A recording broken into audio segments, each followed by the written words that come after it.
ఉమ్మడి రాష్ట్రంలో విడుదలైన 2011 గ్రూప్ 1 నోటిఫికేషన్ పై తెలంగాణ ఆంధ్రప్రదేశ్ రాష్ట్రాలకు సుప్రీంకోర్టు తాజాగా ఆదేశాలు జారీ చేసింది. గ్రూప్ 1 పరీక్షల నిర్వహణ ప్రక్రియ 3 నెలల్లో పూర్తి చేయాలని ఆదేశించింది. ఈ క్రమంలో ఏపీపీఎస్సీ చేపట్టిన చర్యలపై చైర్మన్ ఉదయ్ భాస్కర్ తో మా ప్రతినిధి రెహానా ఫేస్ టు ఫేస్.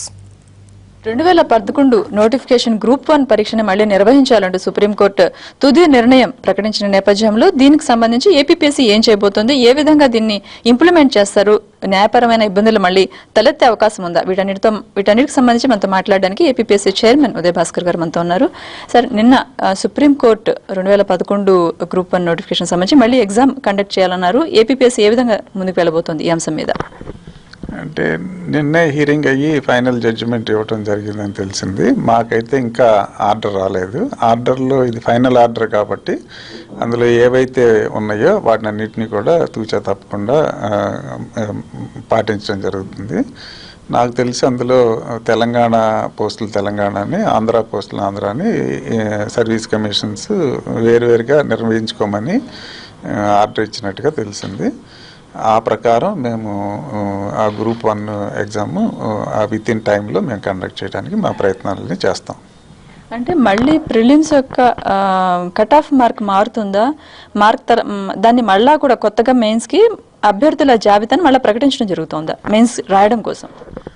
అంటే సుప్రీంకోర్టు ఆర్డర్ ప్రకారం ఏవైతే కీలో తప్పులు ఉన్నాయో, రివైజ్డ్ కీ ఏదైతే ఉందో దాని ప్రకారం మేము మళ్ళీ మెరిట్ ఆర్డర్ ఏదైతే వస్తుందో ఆ ఆర్డర్ ప్రకారం ప్రస్తుతం ఉన్న గవర్నమెంట్ రూల్స్ ఏవైతే ఉన్నాయో 1:50 చొప్పున మేము కట్ ఆఫ్ తీసి కొత్త కీ ప్రకారం ఆ ప్రకారం మేము అభ్యర్థులందరినీ కూడా తీసి వాళ్ళకి మెయిన్స్ను ఇంటర్వ్యూస్ కండక్ట్ చేయడం జరుగుతుంది. అంటే సార్, ఇప్పుడు ఆంధ్రప్రదేశ్కి అలాట్ అయిన పోస్టులలో 172 పోస్టులు అలాట్ అయ్యాయి. దాంట్లో 1:50 రేషియో అంటే మొత్తం ఇంతకుముందు వచ్చిన 16,000 మంది అభ్యర్థులు మెయిన్స్కి క్వాలిఫై అయ్యారు. ఆ లెక్క మళ్ళీ మారుతుందంటారా? అంటే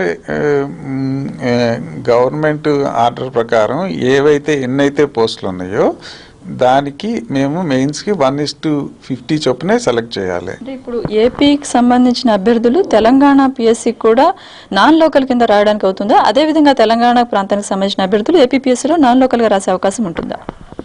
అంటే గవర్నమెంట్ ఆర్డర్ ప్రకారం ఎవరైనా కూడా రాయొచ్చు. దాన్ని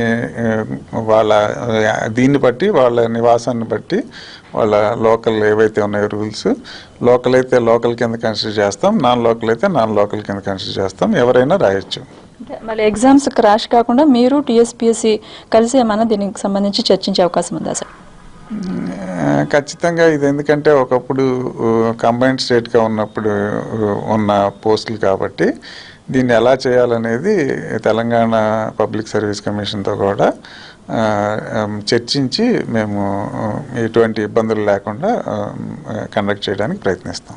ఇంకో విషయం సార్, ఇప్పుడు ఏపీపీఎస్సీ ఇప్పటికే ఫైనాన్స్ డిపార్ట్మెంట్ నుంచి ఇన్ని వేకెన్సీస్ ఉన్నాయని లిస్ట్ నెంబర్ ఆఫ్ పోస్టులు అనౌన్స్ చేసినట్టున్నారు. దానికి సంబంధించి ఏపీపీఎస్సీ ఎప్పుడు నోటిఫికేషన్ వస్తుందని ఆశించవచ్చు నిరుద్యోగులు?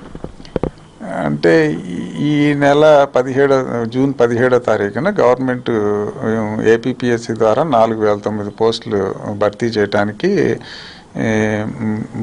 పర్మిషన్ ఇవ్వటం జరిగింది. సిలబస్ ఏమైనా కన్ఫర్మ్ అయిందా సార్? అఫీషియల్గా ఎప్పుడు అనౌన్స్ చేస్తుంది ఏపీపీఎస్సీ? అంటే ఈ గ్రూప్ 1, 2, 4కి ఆల్రెడీ మేము ఇంతకుముందు ఎక్స్టెన్సివ్గా కమిటీలు వేయించి దాంతో రివైజ్డ్ చేసి డ్రాఫ్ట్ సిలబస్ పెట్టడం జరిగింది. దాని మీద మేము సజెషన్స్ కూడా తీసుకున్నాము. అంటే ఆ వచ్చిన సజెషన్స్ అన్నిటిని కూడా మళ్ళీ ఎక్స్పర్ట్ కమిటీకి ఇచ్చాము. వాళ్ళు స్క్రూటినైజ్ చేసి ఏవైతే ఇంప్లిమెంట్ చేయదగ్గ సలహాలు ఏవైతే ఉన్నాయో వాటన్నిటిని కూడా వాళ్ళు మాకు రికమెండ్ చేయడం జరిగింది.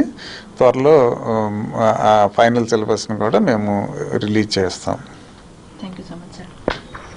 ఇది ఏపీపీఎస్సీ చైర్మన్ చెప్తా ఉన్నారు. 2011 నోటిఫికేషన్ సంబంధించి తెలంగాణ పిఎస్సీతో కూడా చర్చించి ఈ ఎగ్జామ్స్ని ఏ విధంగా నిర్వహించాలి, అదేవిధంగా సుప్రీంకోర్టు ఆదేశాలను ఏ విధంగా అమలు చేయాలనే అంశం మీద ఒక నిర్ణయానికి వస్తామని చెప్తున్నారు.